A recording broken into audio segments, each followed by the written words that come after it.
teenage girl, I have been in many situations in which people would be unfairly judged or mistreated because of their gender. At my middle school, we had a very strict dress code. This dress code consisted of a long list of rules that mostly applied to girls and only a few regarding boys. We couldn't wear shorts or skirts that were shorter than the level of our knees. Meanwhile, boys walked around with shorts that reached their mid-thigh. We would get in trouble for even a sliver of our bra strap unintentionally slipped out of our tank top and was visible. We were ashamed of the natural and common things that made us girls. Boys, on the other hand, proudly showed off their entire obliques. Instead of teaching boys to keep it in their pants, we are taught to be discreet and go out of our ways to comply.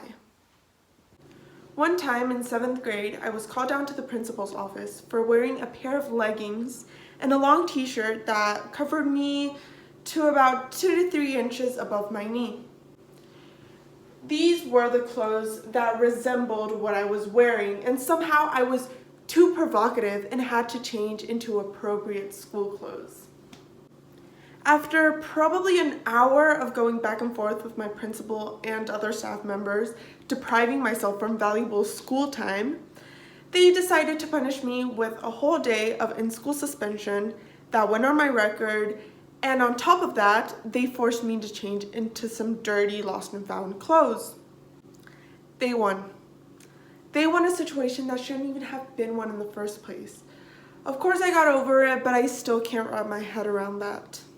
Women are constantly sexualized and objectified, and somehow it's our fault. If we're too covered up, we're considered prudes. If we show too much skin, we're considered sluts. If we wear too much makeup, we're considered fake, but if we don't wear any makeup at all, we're ugly. If we're too skinny, we don't have a good enough body, but if we're a little bigger, we're too fat. If we wear something that makes us feel confident, we're asking for it. And if we explore our sexual wishes, we're too easy. But if we say no, we're too hard to get. When does it stop? Females are continuously pressured to fit into these unreachable guidelines that society has created. But when a boy doesn't show human basic decency, well, boys will be boys. Look, I'm not saying all men are bad, and in no way am I victimizing us as women. I'm just saying our validation doesn't need to revolve around pleasing men, and we need to break these double standards pinned on our back because of our gender. Research shows that women who have had more sexual partners are stigmatized, but men are rewarded. Now, let's take a second to think about all the degrading sexual words used on women in comparisons to men. Right here, we can see the big difference. Notice how obviously there are way more for women than there are for men, and even the context is different when it's the exact same thing. It's clear that all the words used for women are materializing us, while the words used for men are praised. Lisa D'Amour, the author of the book Under Pressure, talks about how when girls are faced with sexual desire, they often feel anxious and ashamed about their normal and acceptable feelings.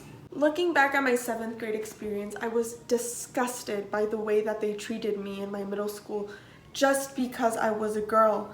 Why didn't they say anything to the guys, and why didn't the school dress code apply to boys as well? Unfortunately, these double standards can't be demolished overnight. They have encouraged these seemingly normal thoughts embedded in our heads for over decades. The best way we can do to reduce this negativity is to be aware of the situation, and when we see something wrong, let's put a stop to it. Especially when it comes to young girls, this really can take a toll on their mental health.